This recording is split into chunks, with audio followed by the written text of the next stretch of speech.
May gabi sa mga tanan. Salamat ka sa Ginoo nga itagaan tag pribileyo karon nga gabi nga maka-share sa inyo sa pulong sa Ginoo. O karon nga gabi tunan nato no. The book of Colossians chapter 1. Basahon nako no. Yun dire Colossians chapter 1 verses 9 to 10 lang atong tunan, pero basahon nato 9 to 14 atong basahon. Yun dire, for this cause we also, since the day we heard it, do not cease to pray for you and to desire that ye might be filled with the knowledge of His will in all wisdom and spiritual understanding, that ye might walk worthy of the Lord unto all pleasing, be fruitful in every good work, and increasing in the knowledge of God, strengthened with all might, according to His glorious power, unto all patience and long suffering with joyfulness, giving thanks unto the Father, which hath made us meet to be partakers of the inheritance of the saints in light, who hath delivered us from the power of darkness, and hath translated us into the kingdom of His dear Son, in whom we have redemption through His blood, even the forgiveness of sins. Magampo ta, Ginoo, salamat karon nga gabi, pribileyo alang kanamo nga makaton kami sa pulong. Duy kami pinaagi sa pagliok sa walang espiritu nga imong pulong, Ginoo, masabtan namo ng pikar sa mga kinabuhi. Dili ang una sa kasing sa imong mga anak, Ginoo, kini nga pulong dili mo labay kawang, dili mahimong gabayan sa imong mga anak. Samtang nagapaabot sa imong gubat. Dan gyud pasalamatan sa Panginoon Jesus. Amen. So karon nga gabi mga igsunan, tutan nato no ang gisulat ni Apostol Pablo sa mga Kristiyanon sa Colossi. Kung ngano nga si Pablo nagsulat kanila in AD 60 to 62, sa diyang napriso siya no, nga siya naghimo og sulat alang sa mga Kristiyanon sa Colossi no? Tungod sa mga gibalita ni Epaphras no in verse 7, as ye also learn of Epaphras, our dear fellow servant, who is for you a faithful ministry of Christ. So Epaphras ang usa ka nagpastor sa Colossi nga according sa mga scholar siya ang nagpioneer sa church at Colossi no. So binaagi kay Epaphras tungod sa mga daghan nga mga false doctrine nga mga pagtuo nga abot sa simbahan sa Colossi, usa nahimo kining alarm para sa mga Kristiyanon no, nga sa diin dapat masayran nila og lig-on sila nga mobarog sa ilang nga mga pagtuo. Apan kini nga mga Kristiyanon sa simbahan sa Colossi, grabe ka faithful no. That's why in verse 2 yun pa ni Pablo, to the saints and faithful brethren in Christ which are at Colossi. So kini yung mga Kristiyanon faithful good, yung mga Kristiyanon sa Colossi. And nagpasalamat si Pablo yun niya in verse 3, we give thanks to God and the Father of our Lord Jesus Christ, praying always for you, since we heard of your faith in Christ Jesus and of the love which ye have to all the saints. So kini nga mga Kristiyanon, grabe ang pagtuo o grabe ang ilang gugma diha sa Ginoo. That's why si Pablo nagapasalamat sa Ginoo sa ilang pagkamatinumanon gayud nga Kristiyanon. But tungod sa mga mali nga mga pagtulunan nga miabot heresy sa Colossi, nahimong alarma alang sa mga Kristiyanon. O tungod ni ana, si Pablo mihatag og sulat para sa mga Kristiyanon. Ang atong tun-an karon nga gabi, growing in the knowledge of God's will. Christians should be eager to grow in the knowledge of His will. Ang Kristiyanon kinahanglan jud mag-grow siya sa kahibalo. Are we eager to grow as a Christian? Mainiton ba yun nga nagahandom ug nagatiyuha nga magtubo kita as Kristiyanon? Kidagan kaayo mga Kristiyanon karon nga nagasimba sila, they are claiming nga sila Kristiyanon, pero kung imo silang istoryahon, how they behave themselves, unsa sila nga klase nga pagkatao, dili makita ug wala sila kahibalo kung kinsa gyud ang ilang gituhan. Ug resulta kini sa pagkalibog kung mabot ang mga heresi sa mao nga tao. Usa ang mga Kristiyanong kinahanglan lig-on siya ug nasayod siya kung unsa gyud ang will sa Ginoo sa iyang kinabuhi. Unsa ang purpose sa Ginoo, unsa ang dapat mahibaluan sa Kristiyano nga mag-grow siya as Christian. That's why Apostle Paul, yun niya, in verse 9, for this cause we also, since the day we heard of it, sa diyang nadunggan namo kini, wala kami naghunong sa pag-ampod, diha kaninyo. And to desire that ye might be filled with the knowledge of His will, in all wisdom and spiritual understanding. Nga ang Kristiyanon kinahanglan, si Pablo nag-ampo siya nga even they are faithful, even they have love, nga grabe ang ilang gugma sa Ginoo, pero ang pag-ampo ni Pablo wala nagakahunong nga unta ang mga Kristiyanon sa Colossae mag-grow sila sa kahibalo diha sa Ginoo. Dili pwede miyon kita nga I am matured enough, nga kumpiyansa na kaayo ta sa atong pagkakristiyanon. Pero pagabot di ay sa mga heresy sa atong kinabuhi, sa ato nga pagkakristiyanon, malibog na kita kung sa gyud ang atong pagtuo. That's why si Pablo nag-encourage sa mga Kristiyanon na be filled with the knowledge of God's will. The will of God was already revealed in the Word of God. To be filled with the knowledge of His will is not easy. Dili gyud sayon. Kinahanglan jud magtuon kita nitungod sa Dios sa atong kinabuhi. Kung kinsa siya sa atong kinabuhi. That's why Pablo yun niya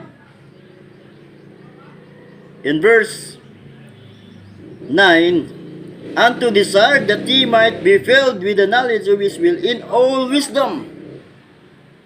Ang pagkaroon og knowledge may tungod sa Ginoo, danin kamot kita in all wisdom. In all wisdom gani, the ability to accumulate and organize principles from the scripture. Nanglan ang Kristiyano nasay abilidad unsaon niya pag-organize ang mga prinsipyo sa Biblia. Kadaghan kaayoy mga prinsipyo nga gusto sa Ginoo sundon sa mga Kristiyano, pero unsaon nila pagsulod kung wala sila'y knowledge about these principles. That's why ang pagkakristiyanon dili basta-basta kinahanglan mag-grow kita sa kahibalo in all wisdom. Natay abilidad unsaon nato pag-accumulate, organize ang mga prinsipyo nga gikan sa Biblia. Not only in all wisdom but in all understanding. Yun ni Pablo, the application of those principles in daily living. Unsaon nato pag-apply? Kinahanglan di lang kay knowledgeable kita, kundi gina-apply gyud nato ang pulong sa Ginoo sa atong kinabuhi. If we are filled of the knowledge of His will, it results. Na yung mga resulta kung ang Kristiyanon puno siya sa kahibalo may tungod sa kabuton sa Ginoo sa iyang kinabuhi.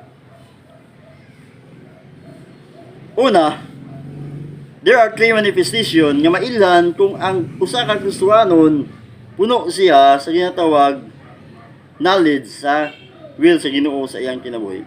Number 1, yun diri ni Pablo in verse 10.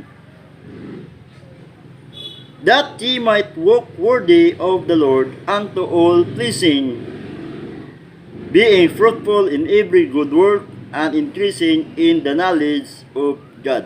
If we are filled of the knowledge of His will, resulta kini.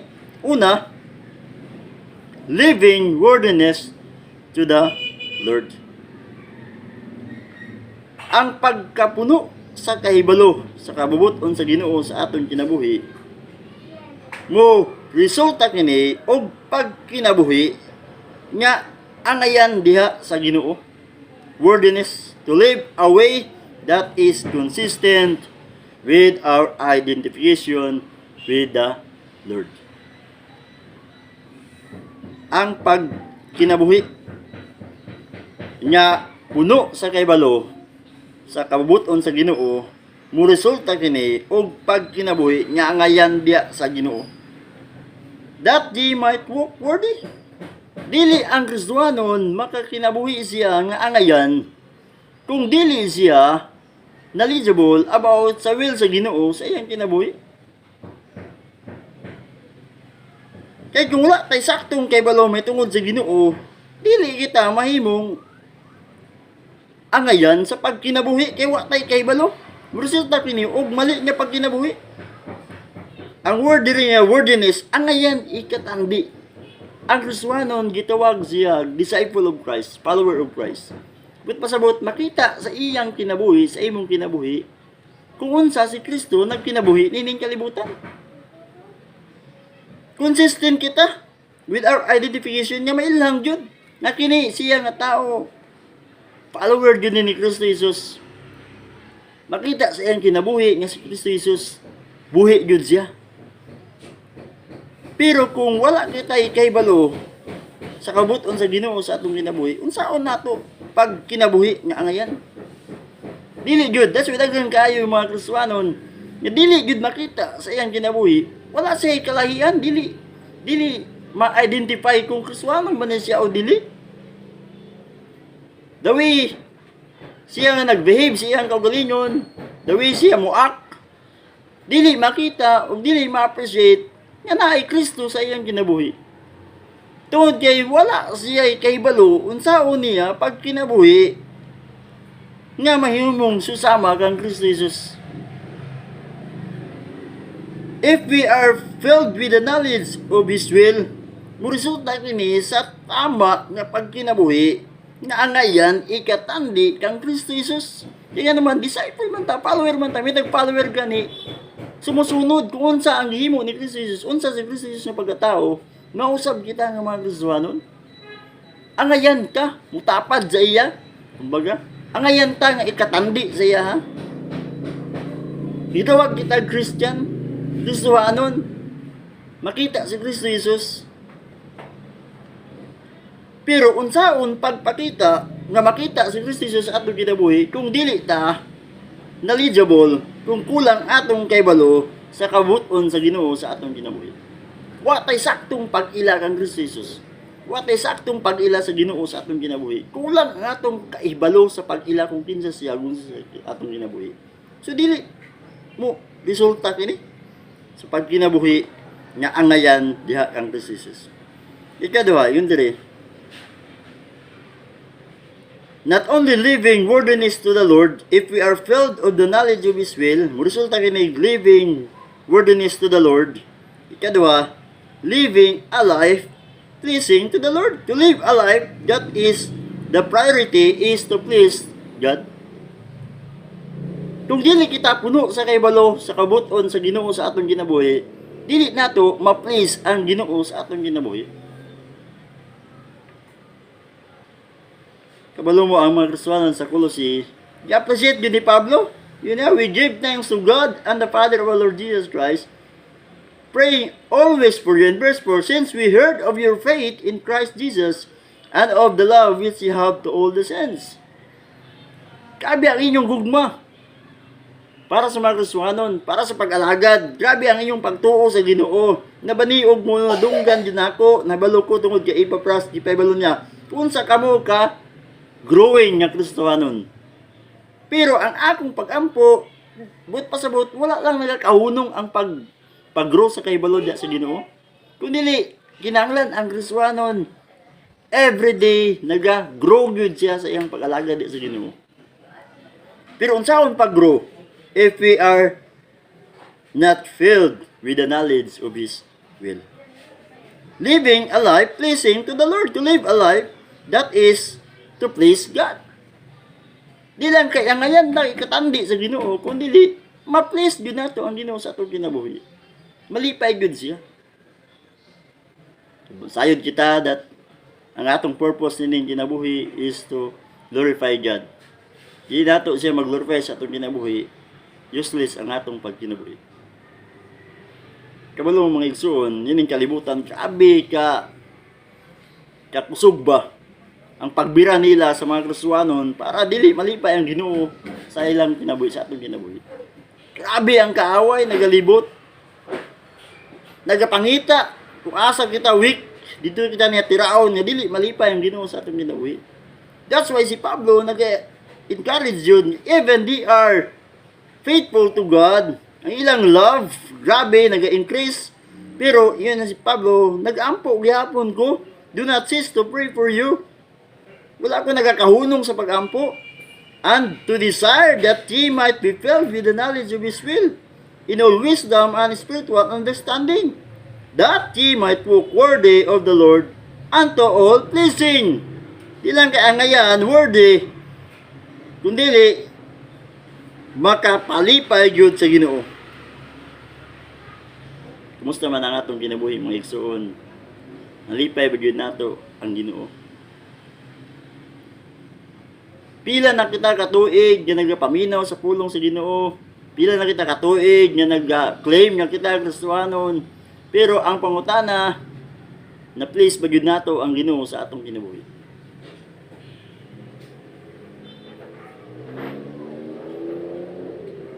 Daghan kayo ang alagad kuno sa Ginoo pero dili makita sa ilang kinabuhi. Wala mo labi na nata sa syudad, daghan kaayo tag mga butang ba nga maka-divert sa atong atensyon sa pag-alagad sa Ginoo. Ni sometimes dili nato ma-enjoy ang atong pagkinabuhi nga Kristiyanon sa pag-alagad sa Ginoo tungod kay daghan ang enjoyment sa gawas nga ang Ginoo wala na nalipay sa atong kinabuhi. Nga ang pinaka-top priority di sa atong kinabuhi is to please God, to glorify God, to enjoy Him forever.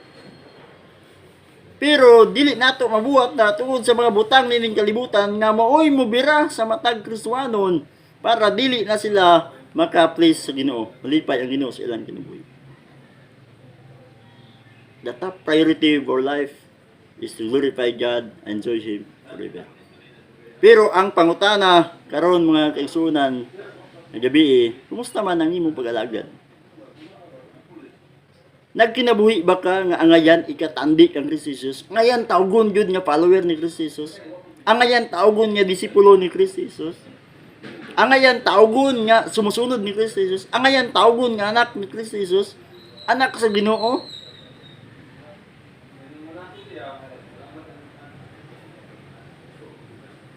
Not only ang Kristiyanon, kung puno siya sa kaybalo, sa kabuton sa Ginoo sa iyang kinabuhi, makakinabuhi siya nga angayan diya sa Ginoo, makakinabuhi siya nga malipay ang Ginoo, but ikatulo, makakinabuhi siya nga mabinungahon ang iyang kinabuhi para sa Ginoo, living a life fruitful for the Lord.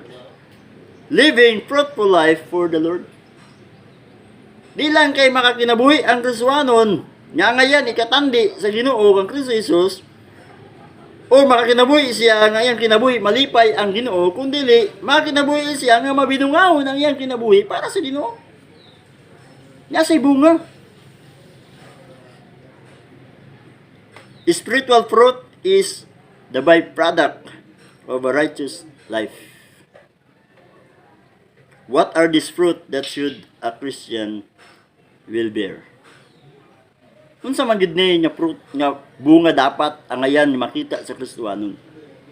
Kaya naman diha pod mailhan kung ang Kristiyanon nag-grow siya sa pagpangalagad sa Ginoo, diha makita kung failed siya sa kaybalo or matured siya nga pag-Kristiyanon kung nasa bunga.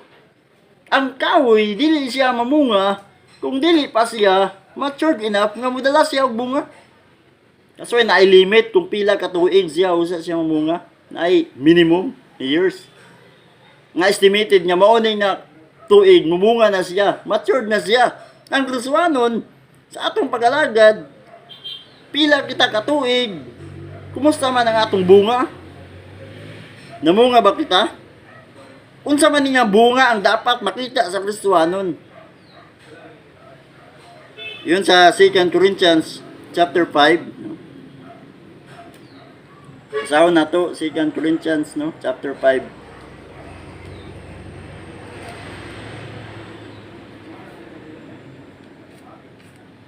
See you, familiar kini nga verses, no?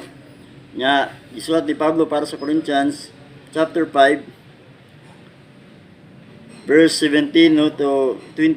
Therefore, if any man be in Christ, he is a new creature. All things are passed away. Behold, all things are become new. And all things are of God, who hath reconciled us to himself by Jesus Christ, hath given us the ministry of reconciliation. To wit, that God was in Christ reconciling the world unto himself, not imputing their trespasses unto them, and hath committed unto us the word of reconciliation. Now then, we are ambassadors for Christ, as though God did visit you by us. We pray you in Christ's estate, be reconciled to God. Now, ang bunga di ay, na dapat makita sa Kristohanon, kung siya matured enough, filled with the knowledge of His will, magkinabuhi siya nga magbidungahon ang iyong kinabuhi, ug makita ang bunga nga leading people to Christ. Ang bunga di ay dapat makita sa Kristohanon kung nag-lead siya sa mga tao diha ang Kristo Jesus. Naasay kalag nga madala. That's why gitawag kita ambassadors. And God give us the ministry of reconciliation. Dili lang buluhaton sa pastor. Kung dili, matag Kristohanon nagibag-o na ni Kristo Jesus, giusab na ang iyang kinabuhi, new creature na siya, gitagaan siya ministry of reconciliation, kay reconcile kita diha sa Ginoo. Pinay ang Kristo Jesus. Ug nga itong buluhaton usab sa diyang nahimo kitang Kristohanon, giluwas kita, dapat mag-reconcile kutag uban nga tao para kang Kristo Jesus. Yun ba sa Matthew, no? Go ye therefore, teach all nations, baptizing them in the name of the Father and of the Son and the Holy Spirit, teaching them to observe all things I have commanded you. Mao gyud ni ang pinaka dako nga sugo sa Ginoo sa ato, is to lead people in Christ. Kinahanglan daghan ang mga kalag maluwas. Ang Kristohanon kinahanglan mo sangyaw siya in Acts 1:8. Diyang naangko nimo ang balang espiritu, gitagaan kag gahom nga imong testigo para kang Kristo Jesus. Matag Kristohanon gisilyuhan na sa balang espiritu ug dapat makita sa iyang kinabuhi ang ginatawag pagpangdaog ug kalag. Makadaog kitag kalag. Di lang pagpastor, kundi bisan asa kita unsa atong trabaho, asa kita mulakaw, unsa atong ginahimo, pwede nato ma-share ang gospel to lead people to Christ. Nga makaila sila kang Kristo Jesus, sama nga kita usab nakaila kang Kristo Jesus.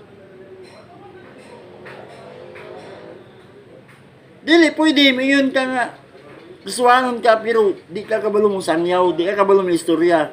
Ngayon naman, sa diyang nasabdan nimo ang kaluwasan sa imong kinabuhi, naa na sa imong kasing-kasing, imposible kaayo nga dili nimo siya ma-explain, ma-share.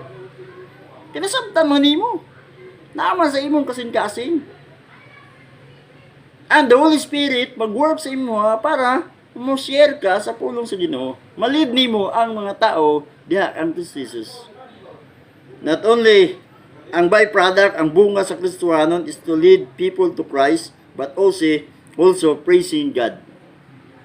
In Hebrews chapter 13, verse 15 and 16, di na magbasa. Ang Kristohanon kinahanglan, praise Diyo, di yun kalimtan ang pag-praise sa Ginoo. Kasi si Pablo, habit yun niya, always I thank the Lord. Pero mintig yun siya, nagpasalamat sa Ginoo. Pasalamatan, daigon ang Ginoo sa atong ginabuhi. Not only leading people to Christ, praising God, but giving materials. Importante kaayo ang pag-share sa atong mga resources sa mga Kristohanon. In Romans chapter 15, basahan na to, no? Romans chapter 15, verse 26 to 28. Romans 15:26-28.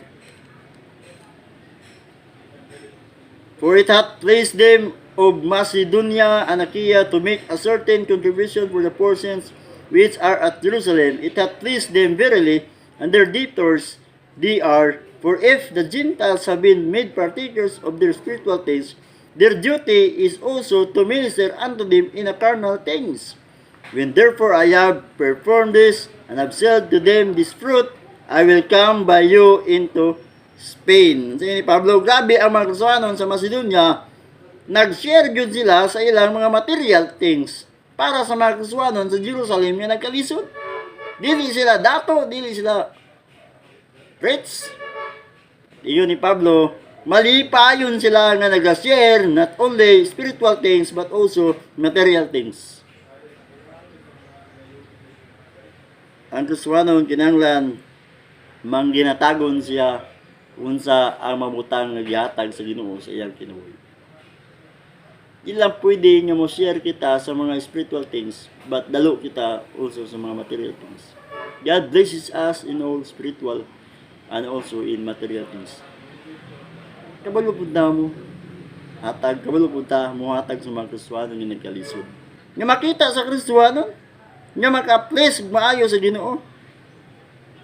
And lastly, in number 4, in Galatians chapter 5, verse 22 and 23, displaying holy attitudes.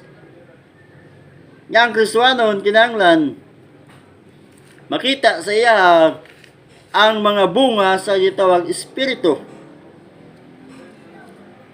But the fruit of the Spirit is love, joy, peace, long-suffering, gentleness, meekness, temperance.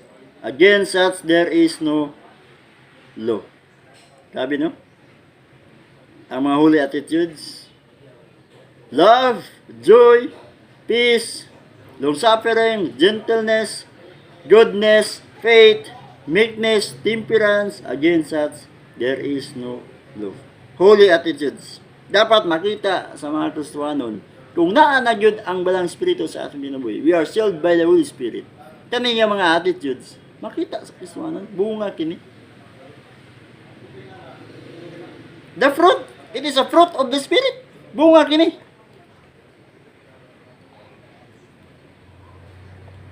Kanya naman kasagaran sa ato minta. Sigurado naman ang kaluwasan, luwas na yita, luwas na ko. Pero ang pangutana, ang imong panggawas nga panggawi, makita ba o mo reflect ba sa atong pag-ingon, pag-claim na kita Kristiyan.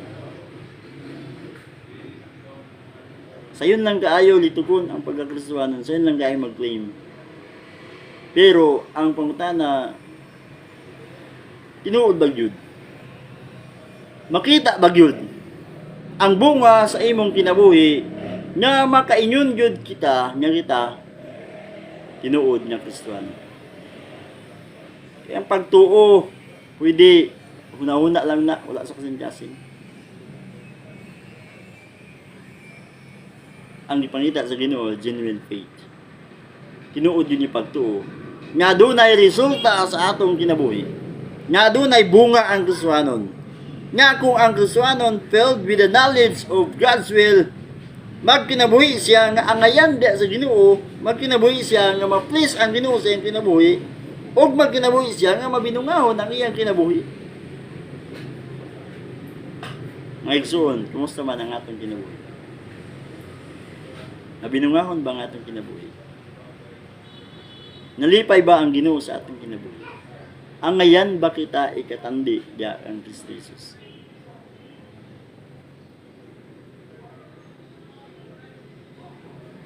Kay nining kalibutan, grabe ang mga temptation, grabe ang pagbira, grabe ang kaaway, naghatag og mga pagsulay sa kinabuhi. Aron kita mahimong dili makapadayon o dili maging mabungahon ng atong pagkinabuhi. That's why ini Pablo, I pray, salamat kita kay daghay mga tao nga naga-pray sa tuwa, na atong pastor naga-pray sa tuwa, para maglig-on kita, mag-grow kita diya sa pagpangalaga diya sa Ginoo. Nga makita gyud sa atong kinabuhi ang ginatawag follower of Christ, a disciple of Christ. Sumusunod kang Kristo Jesus. Kumusta man ang atong kinabuhi? Ang ngayon ba kita tawgon nga disipulo ni Kristo Jesus? Ang ngayon ba kita tawgon nga follower ni Kristo Jesus? Dili ba ulaw unya nga kita mo claim nga Kristiyanon pero dili makita sa atong kinabuhi? The more nga mailhan nato ang Ginoo sa atong kinabuhi, the more nga mag-grow kita sa kaybalo kung kinsa siya, unsa siya atong kinabuhi, the more nato makita kung unsa kita kagamay diha tubangan sa Ginoo. Sadiyang makita nato kung unsa kadako ang Ginoo sa atong kinabuhi. Kung unsa siya nga Dios nga nagbuhat sa tanang butang, unsa siya nga Dios nga masaligyan, unsa siya nga Dios nga gamanan, nga ngayon simbahon, daigon, pasalamatan. Diya nato mas makita kung unsa kita kagamay at tubangan sa Dios. Nga makapasalamat kita, nibisan di ay gamay kita, dako siya, apan iya kitang higugma. Busa gamito nato ang atong kinabuhi, nga mag-grow kita sa pagpangalagad sa Ginoo, nga malipay nato siya, mapasidunggan nato siya, nga ngayon kita ikatandi diya ang Kristo Jesus og mahimong mabinungahon ang ating kinabuhi. Mayong gabi sa atong tanan. Salamat sa pulong sa Ginoo. Ginoo, salamat karon nga gabi, salamat sa imong kaayo. Yan po ako Ginoo nga kini nga pulong dili mo labing tawang kundi mahimong mabinungahon sa among kinabuhi. Tuloy kami Ginoo sa pagpugos sa among kaugalingon, sa pagsunod sa imong kabuton. Nga ikaw Ginoo mag-glorify, mapasidunggan o gamita kami Ginoo sa pinasahi nga pamaagi nga kami mabinungahon gayud nga Kristiyanon. Samtang kami nagapaabot sa imong pagbalik. Yan Lord, yan po pasalamatan sa pangalan ni Kristo Jesus. Amen.